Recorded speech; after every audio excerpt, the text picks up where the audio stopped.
Okay. Every year, hundreds of fictional characters die tragically in horror movies. It's just so sad, because all of these deaths could have been prevented, usually. There are just a few simple steps that could save so many lives, or at least make their deaths less gruesome. I bet horror movie protagonists don't wake up every morning wondering what trials they'll go through. It could happen to anyone. Anyone. Being informed about such things should be part of every public school's curriculum. As an employee of the movie theater and an avid hater of all things scary, I've had a lot of time to think about how that dead body could have been saved. If only he knew my almost nearly foolproof secrets to success. All you need is 1, common sense, 2, an eye for the warning signs, and 3, the ability to pinpoint just what type of horror movie you've stumbled into. If you find yourself in a situation eerily similar to a horror movie, the thing you need to remember is common sense. You're going to need it. Oftentimes, you can avoid your awful demise just by not being an idiot. A great rule of thumb to follow is, if this action will lead to a massacre, maybe I shouldn't do it. Let's try a few practice scenarios. If you find a Book of the Dead, surrounded by dead cats, bound in human skin and barbed wire in a creepy basement, you should 1, not open it, 2, not read it, and 3, run away before you make another sequel to Evil Dead.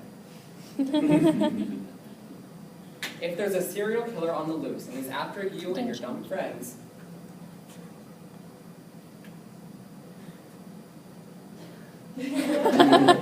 then don't split up. That's not common sense.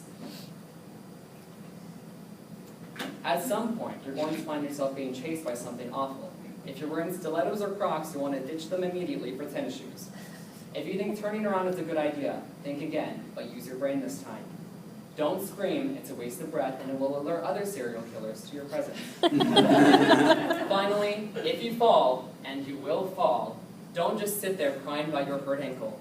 You will die. Instead, try to run away. If you can't run away, roll away. Even if you don't survive, it'll be funny to watch. Another great place to avoid is creepy old houses. That one's self-explanatory. Finally, if you suspect that your house is being haunted by a spirit and all of your attempts to contact it end in violence and other awful happenings, then maybe you shouldn't surround your house with video cameras, you shouldn't buy a Ouija board, and you shouldn't provoke it further. Otherwise, we'll get Paranormal Activity 5.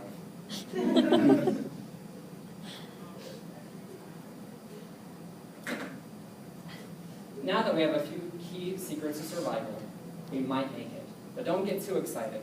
There's still a 60% chance you'll end up as a blood splatter. The next thing you need to know is how to identify the red flags. Even the smartest guys can end up getting stabbed in the face 3 scenes later because they have missed something obvious. Even with a healthy dose of common sense, most people don't expect to end up in a horror movie. You need to become genre savvy. Horror, like real estate, follows one basic rule: location, location, location. Avoid rural towns like the plague. This means stay out of Green Ridge. Hillbillies are crazy and will kill you. Also, don't go traipsing through a field, especially if said field is full of corn or murders children. Don't go into cellars. You know what's a good place to store your food where people don't get murdered? A pantry. Who has a cellar anymore, really? There's just better places to store your non-perishables. Also, don't go to abandoned cabins. Psychos live in the woods.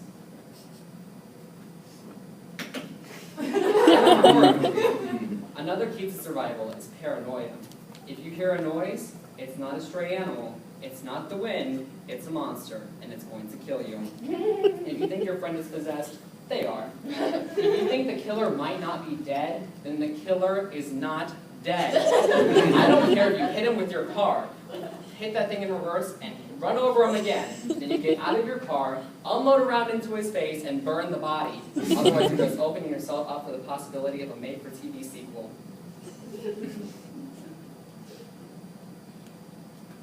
You won't even make it to the grand finale if you don't know how to avoid being a common victim.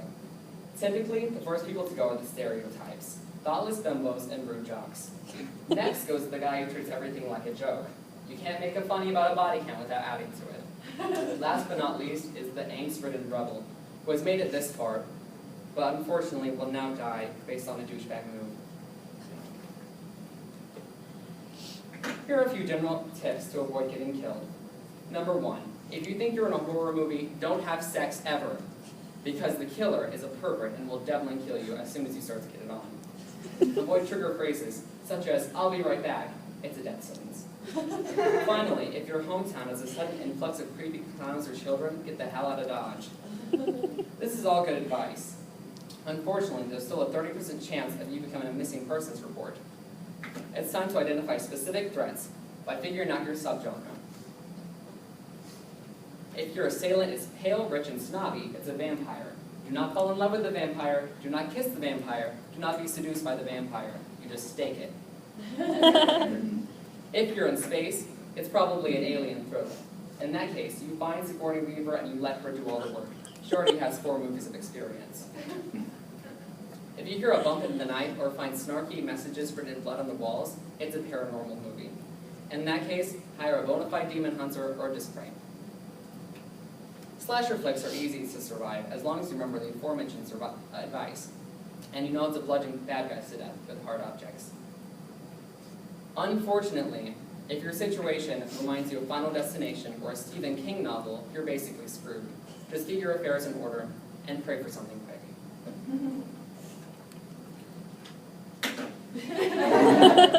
Finding yourself in a horror movie is not a death sentence, so don't be disheartened. There's usually at least one survivor. Today I've shown you several methods to avoid a cruel and unusual death. First thing you need is common sense. Then start thinking about your red flags. And finally, figure out your subtype. Hopefully you'll never need any of this information. But then again, The Conjuring was based on a true story, so you can never be too careful. Thank you.